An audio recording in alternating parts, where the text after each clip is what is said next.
Bonjour à tous, j'espère que vous allez bien. Bienvenue sur la chaîne. Aujourd'hui, donc, petite présentation de la Ford Mustang Fastback Bullet.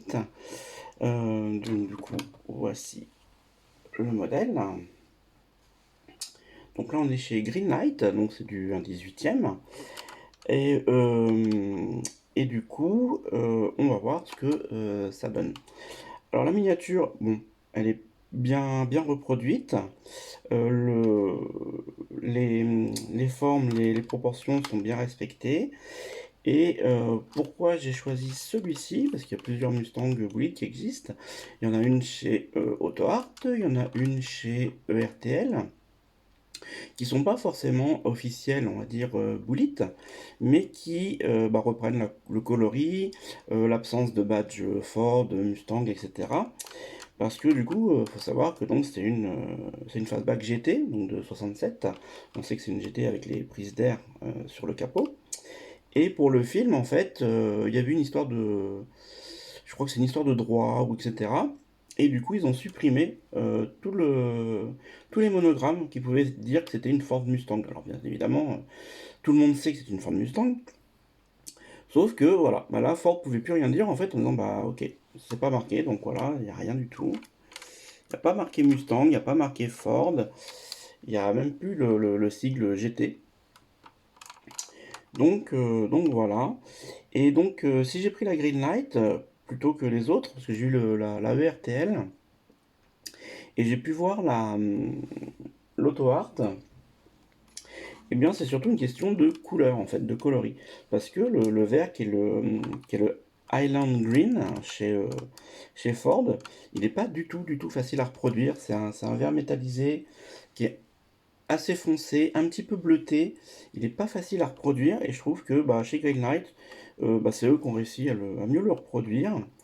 Alors la miniature, elle n'est pas exempte de défauts, notamment au niveau des petites custodes de déflecteurs d'air qui sont, vous voyez, on l'a entendu peut-être, voilà, ils sont pas voilà, ils sont pas très bien ajustés. Voilà, bah, d'ailleurs, vous voyez, là, il se barre même. Euh, donc, hop, on le remet. Tac, voilà, ça l'appareil. Donc voilà, donc là ils ont décidé chez Canon de ne pas faire une vitre fermée, ce qui est dommage parce que du coup ça aurait peut-être pu maintenir le déflecteur et du coup avoir quelque chose de plus solide. Dans l'ensemble, la miniature elle est pas mal du tout. Alors il faut faire attention. Sur la première que j'ai reçue, celle-ci c'est la deuxième. La première, le coffre était pas du tout était pas du tout bien aligné, il était complètement de travers, les portières, enfin tous les ouvrants, c'était n'importe quoi. Alors je ne dirais pas chez qui je l'ai acheté, je l'ai pris sur internet, par correspondance, sur internet du moins, sur un site marchand connu de ceux qui aiment les miniatures. Et du coup, bah, je sais même pas si je l'ai renvoyé. J'ai dû la renvoyer en râlant, quoi, parce que du coup, c'était pas normal. Même la boîte était défoncée, quoi. Et le modèle n'était pas du tout joli. Donc faites attention si vous la commandez, à ce qu'elle soit bien ajustée. Donc c'est une toute ouvrant, donc voilà, hop là, le capot, moteur, les roues qui pivotent plutôt pas mal. La reproduction des jantes est bien. Donc là on est sur du American Racing, donc elle est assez fidèle, les branches sont bien grises et pas noires comme on peut penser en regardant le film. Donc le gris peut-être pas assez foncé, mais bon c'est gris déjà, c'est pas noir, c'est bien. Euh, alors contrairement à l'ERTL, si je dis pas de bêtises, l'ERTL ils avaient fait des fausses...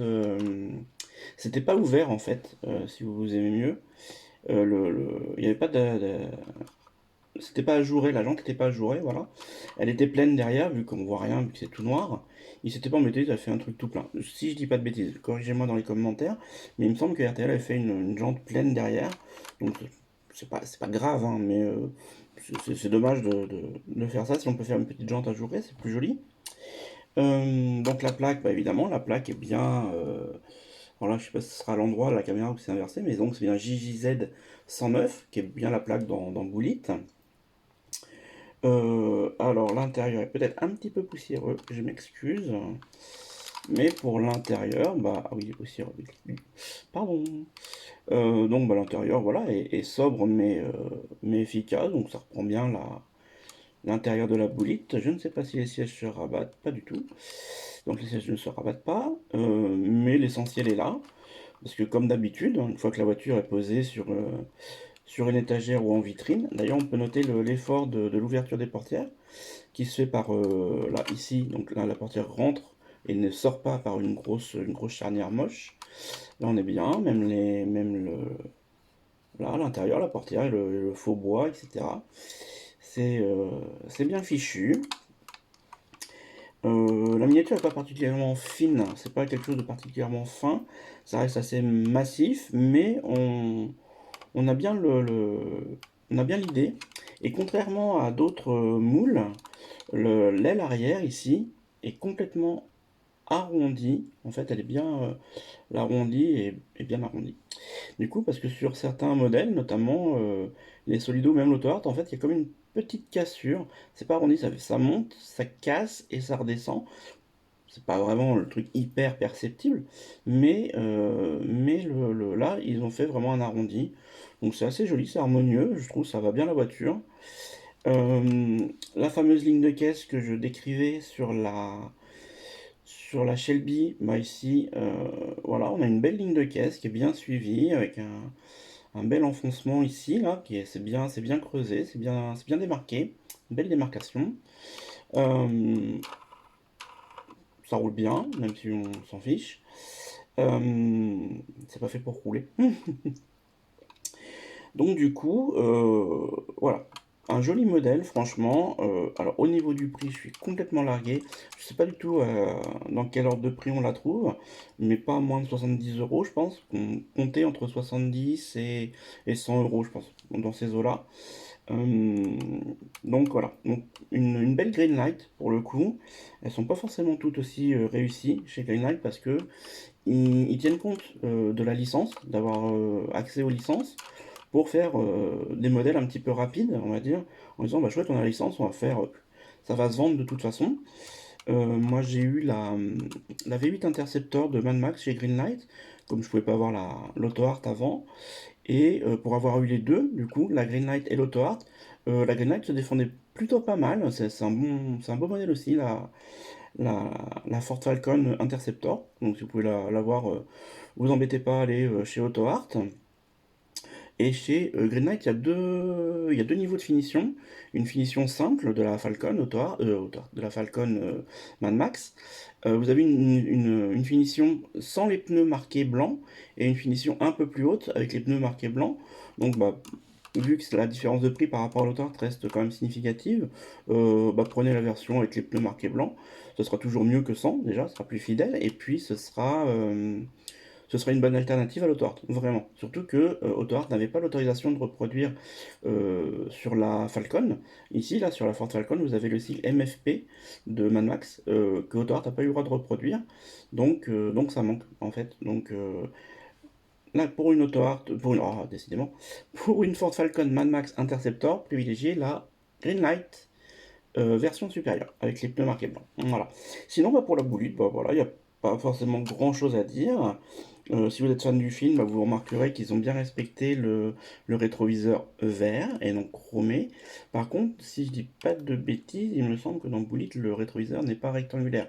Ils l'ont fait rond. Donc il est vert mais rond. Donc là, ils n'ont pas respecté le, la forme du rétroviseur, malheureusement. Mais bon, déjà, il est vert. Et pour ce qui est des tubes d'échappement, normalement, ils sont noirs.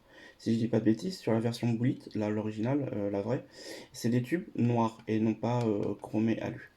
Donc voilà, pour les petits détails. Sinon, voilà, modèle très sympa. Ils ont bien sûr fait la bande noire ici, hein, au niveau de l'arrière. La voiture est très très très très agressive, très Steve McQueen. Euh, non, c'est un beau modèle. Franchement, je vous la conseille. Et pour aller avec, bon, ça je vous la présenterai dans une autre vidéo du coup.